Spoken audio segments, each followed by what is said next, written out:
Meditation is really cool, but I don't really do it so much as I commune with my higher soul, my higher self, my authentic self, because I'm just basically checking in, saying, all right, I'm here.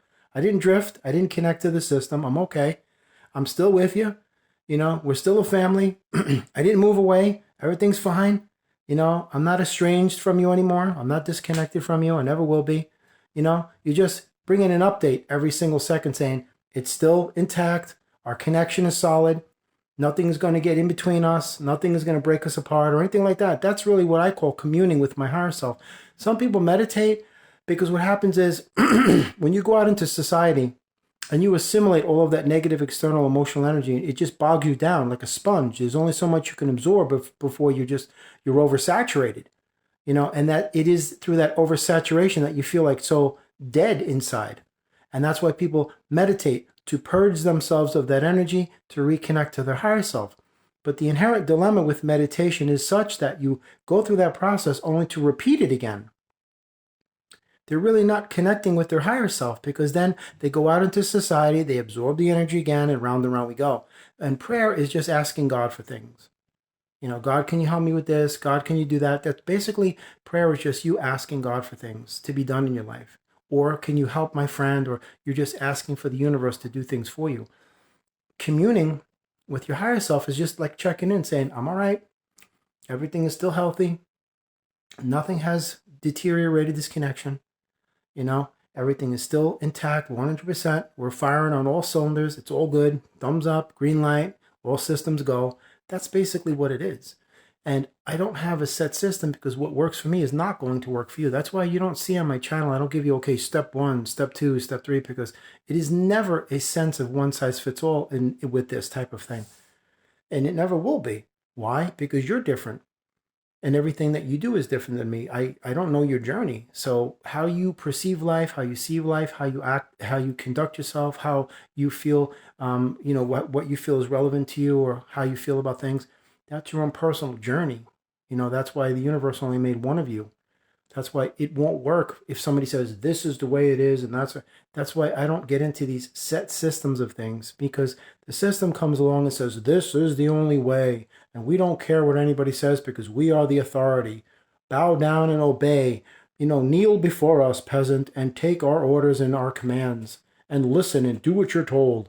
No, I'm not going to. That's why I will continue to tell you that the law of attraction is garbage.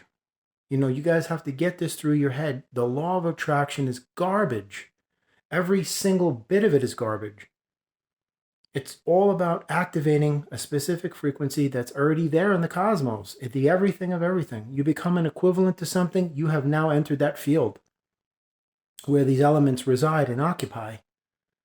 And that's it. That's basically it. So you have prayer, meditation, communing, whatever whatever gets you there. I mean, some people they meditate in motion, they dream with their eyes wide open. Whatever takes you to that place that says, you know what, I'm not letting any of this affect me. I'm not going to let it alter my personality or change my mood or anything like that. I'm not going to let it drastically, you know, affect me adversely, to the point where I become somebody unidentifiable and I don't even recognize myself. That's happened to me in the past because what happens is you lose your sense of self and self-worth and identity, and then you just go into people-pleasing mode because you want to fit in. And then you seek validation from external sources. That's the point where your self-love gets eradicated and you're looking for acceptance and approval and permission from others to be yourself. Please like me. Please love me. Please support me. Please motivate me. Please validate me. That's all garbage. And then you come out of that phase and you go through the realization that you were programmed to be self-destructive. And then that's when you really understand that you have to always stay in a constant state of being grounded to your higher self.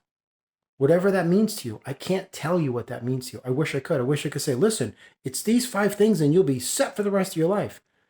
But I don't know your level of intuitive awareness or your lack thereof. I don't know how strong you are as far as emotionally, mentally, spiritually, physically, metaphysically, cosmically. I don't know how, prepared you are for life or unprepared, how you cope with things, how you deal with things, how you perceive things. I don't know those things. So that's why I am not an authority figure to be doling out advice to you. All I do is offer suggestions. and I can give you a little insight into what my journey is in the hopes that it's conducive to helping you for the betterment of yours in some capacity.